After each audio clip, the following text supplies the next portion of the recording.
बिस्मिल्लाहिर्रहमानिर्रहीम। अस्सलामु अलैकुम। हज़रत इब्न अब्बास रज़ी अल्लाह ताला अन्हु फरमाते हैं कि क़ारून हज़रत मूसा अलैहिस्सलाम की बरादरी से था।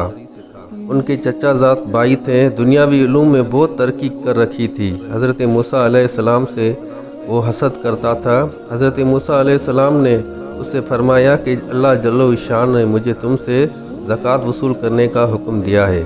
उसने ज़कात देने से इनकार कर दिया और लोगों से कहने लगा कि मूसा इस नाम से तुम्हारे मालों को खाना चाहता है। उसने नमाज का हुक्म दिया, तुमने बर्दाश्त किया। उसने और अहकामात जारी किए जिन सबको तुमने बर्दाश्त करते रहे। और अब वो ज़कात का हुक्म देता है, उसको भी बर्दाश्त कर लो। तो लोगों ने कहा हमसे बर्दाश्त नहीं होता, अब तुम ही कोई तरकीब बताओ। उसने कहा कि मैंने ये सोचा है कि किसी फाशा औरत को इस बात पर राज़ी किया जाए कि हज़रत मूसा अलैहिस्सलाम पर उस तौबत लगाए कि वो हज़रत मूसा अलैहिस्सलाम के साथ उस ज़िना करना चाहता है। तौबा नौज़ बिल्लाह। चुनाचे लोगों ने एक फाशा औरत को तलाश किया और उसको बहुत सारा लालच देकर उसे वादा करके उसको राज़ी कर लिया। हज़रत मूसा पर इल्ज़ाम लगाए कि हज़रत मूसा अलैहिस्सलाम उसके साथ तौबा नौज़ बिल्लाह ज़िना करना चाहते हैं। उस औरत को राज़ी करने के बाद क़ारून हज़रत मूसा के पास गया और उनसे कहा कि अल्लाह ताला ने जो आपको अहकाम दिए हैं वो बनी इसराइल के लोगों को जमा करके उनको सुना दीजिए। हज़रत मूसा अलैहिस्सलाम ने इस बात को पसंद फरमाया और बनी इसराइल के लोगों को जमा किया। और जब वो सब जमा हो गए तो हज़रत मूसा अलैहिस्सलाम ने अल्लाह के अहकाम बताना शुरू किए कि अल्लाह पाक ने मुझे ये अहकाम दिए हैं कि इसकी इबादत करो और अल्लाह पाक को किसी का शरीक ना करो, सला रहमी करो, दूसरे अहकाम गिनवाए जिनमें यह भी फरमाया कि कोई भी ज़िना ना करे, जो ज़िना करता है उसको संसार किया जाए।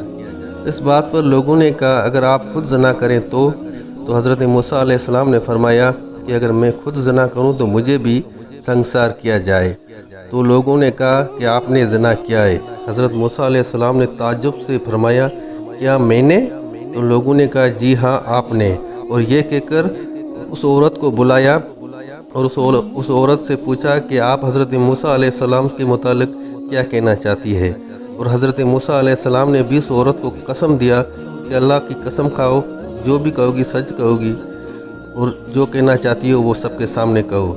उस औरत ने कहा जब आप मुझे कसम देते हो तो ये बात ये है कि इन लोगों ने मुझे बहुत सा लालच देकर, बहुत सा इनाम देकर मुझसे वादा किया है कि मैं आप पर इल्ज़ाम लगाऊं कि आप मेरे साथ ज़िना करना चाहते हैं। ये सुनकर हज़रत मूसा अलैहिस्सलाम रोते हुए सजदे में गिर गए। अल्लाह जल्ल शान की तरफ से सजदे में ही वही नाजिल हुई कि रोने की क्या बात है, तुम्हें इन लोगों को सज़ा देने के लिए हमने ज़मीन पर इख्तियार दे दिया है, तुम ज़मीन को जो चाहो हुक्म दो। हज़रत मूसा अलैहिस्सलाम ने सजदे से सर उठाया और ज़मीन को हुक्म फरमाया इन सबको निगल जा। उसने एड़ियों तक सबको निगल लिया। वो सब आजिज़ी से हज़रत मूसा अलैहिस्सलाम को पुकारने लगे। हज़रत मूसा अलैहिस्सलाम ने फिर ज़मीन को हुक्म दिया कि इन सबको दस दे, हत्ता कि वो लोग गर्दनों तक दस गए। फिर बहुत ज़ोर से हज़रत मूसा अलैहिस्सलाम को पुकारते रहे। हज़रत मूसा ने फिर ज़मीन को हुक्म दिया कि इन सबको निगल जा। इस पर अल्लाह जल्ल शान की तरफ से हज़रत मूसा पर वही नाजिल हुई कि वो तुम्हें पुकारते रहे, तुमसे आजिज़ी करते रहे। खुदा की मुझे मेरी शान की कसम अगर वो मुझे पुकारते और मुझसे दुआ मांगते तो मैं उनकी दुआ कबूल कर लेता और उनको बख्श देता।